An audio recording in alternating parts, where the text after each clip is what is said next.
Matt, this is the old jail building here in Phelps County. It was built in 1973, and it's been out of use since 2004.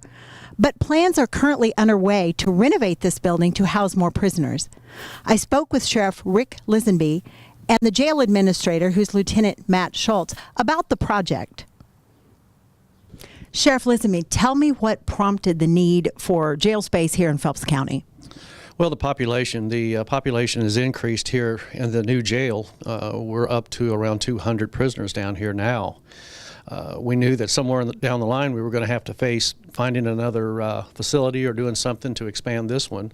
So we thought about the old existing jail, went to commissioners and asked them if we could get a feasibility study on it, and it came back that the structure was worth doing, worth restoring. The good thing about this is that we have the capability here within the Sheriff's Department to pay for the funding of this, so it won't come out of tax dollars. It'll be taken from the drug asset forfeiture fund. Can you tell us a little bit more about that? Because there's a lot of people that don't understand the drug confiscated money.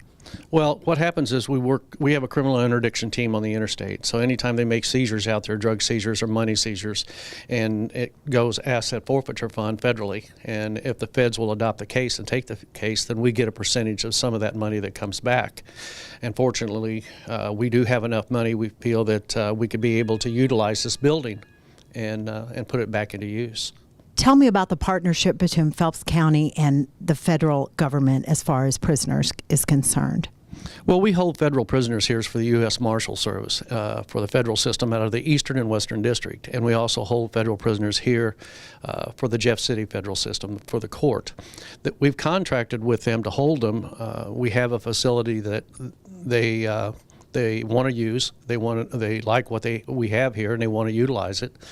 So they're continuously wanting us to increase our other prisoners, more federal inmates. We don't have the room at this point in time to expand any more than where we're at. But this is a win for us. It's a win for Phelps County is because their per diem they pay is a lot higher than what we get from anybody else. And they also pay our transportation fees and our employees' hourly rates. So it's absolutely a win. Matt, you're the jail administrator here in Phelps County, correct? Yes. So tell us what the facility is going to look like and why it's going to be useful for the Phelps County citizens. Well, the hope is that it will be a state-of-the-art facility that we can use for years to come. We'll staff it and hopefully house 50 to 60 inmates to take some of the load off the current facility. And why is there such a load on the current facility? Can you tell me a little bit about that? Population increases just based on arrests and criminal charges. Cases that deputies and police officers out on the street arrest people for, and the prosecutor prosecutes those cases, and those people wind up in jail. The process is moving forward. We've selected an engineering firm, and the design phase is in the process now. So hopefully, end of 2017, beginning of 2018. Since this interview, a contract has been signed with Rolla-based Integrity Engineering to move forward with the project. According to Principal Engineer Jack Mentink, renovating the existing facility will save up to 50% over building a brand new jail. The project should be complete by early 2018. Fort Leonard Wood celebrated Thanksgiving with a traditional holiday meal served in 10 on-post dining facilities. William Moffitt is the installation's food program manager. He said his team and the food service contractor provided nearly 11,000 meals during lunch and over 25,000 meals throughout the day. Over 4 tons of turkey, 900 pounds of shrimp, 3,000 pounds of ribeye, and more than 2,000 assorted pies were served as part of the meal. It was a literal Black Friday for a local vineyard. Units from the Steelville Fire Protection District responded to reports of flames and smoke at the Peaceful Bend Vineyard on State Highway T. According to a public release from owner Katie Knott, the winery completely burned down and is closed until further notice. Peaceful Bend has been in operation since 1998 and has hosted several musical events. The vineyard is currently accepting donations on their GoFundMe page. The Missouri State Highway Patrol responded to a 7-car pileup on I-44 November 27th. According to officers, a black Honda cut off a silver Lexus, and the Lexus drove into the median to avoid a collision. This triggered a chain reaction crash involving 5 other vehicles, shutting down the interstate for about an hour. Only 3 people suffered minor injuries in the incident. The 2 vehicles that caused the original crash fled the scene. A group of Missouri S&T students spent their Thanksgiving break in Nahalate, Guatemala, as part of an Engineers Without Borders project. The trip brings the team one step closer to completing a water distribution system for the community of approximately 3,000 people. Leanne Mentink reports.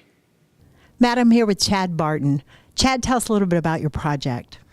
We've been working with this community for the last 8 years. We started in 2008, and we're working on a water distribution system. It's about 8 miles of distribution pipe and a mile-long fill pipe also. While in country, we mainly focused on getting water to our 15,000-gallon tank.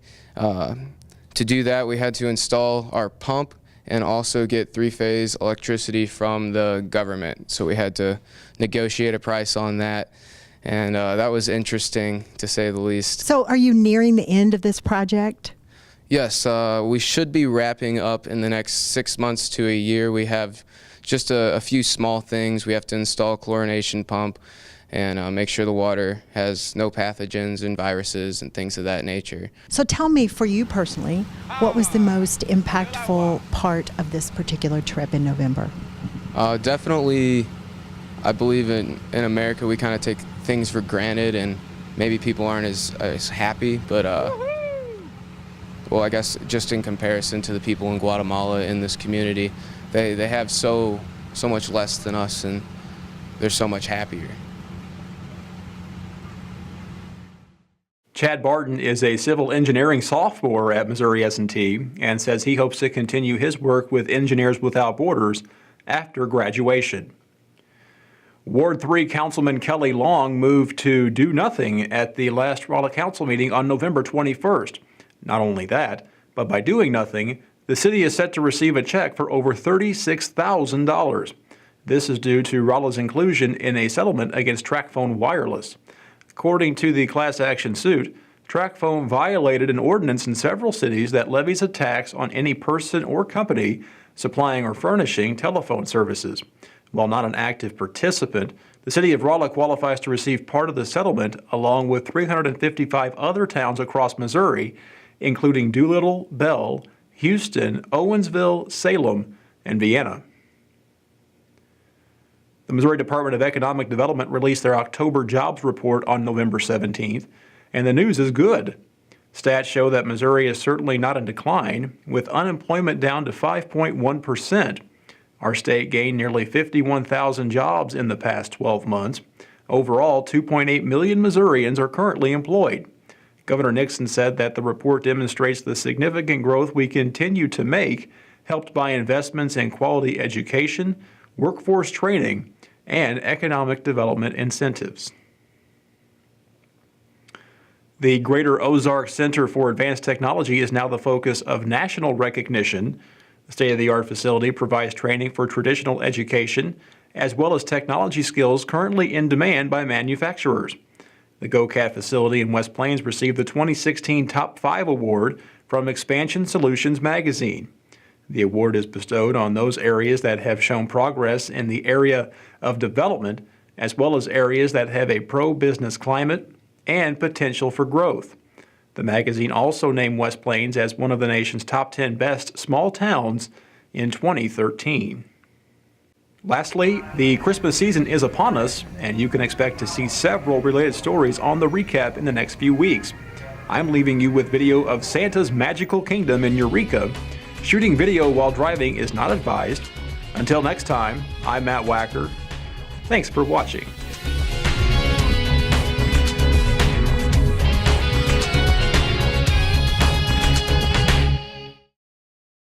The weekly recap is brought to you by these fine sponsors: Price Chopper, cooking from scratch; Bayard Dodge of West Plains; ETC Bridal of Lebanon; Beck Motors of Owensville; Parker Custom Arms of Rolla; the Travers Automotive Group; Ted's Barbershop of Lebanon; Tailor Your Insurance, and Chin's Super Buffet.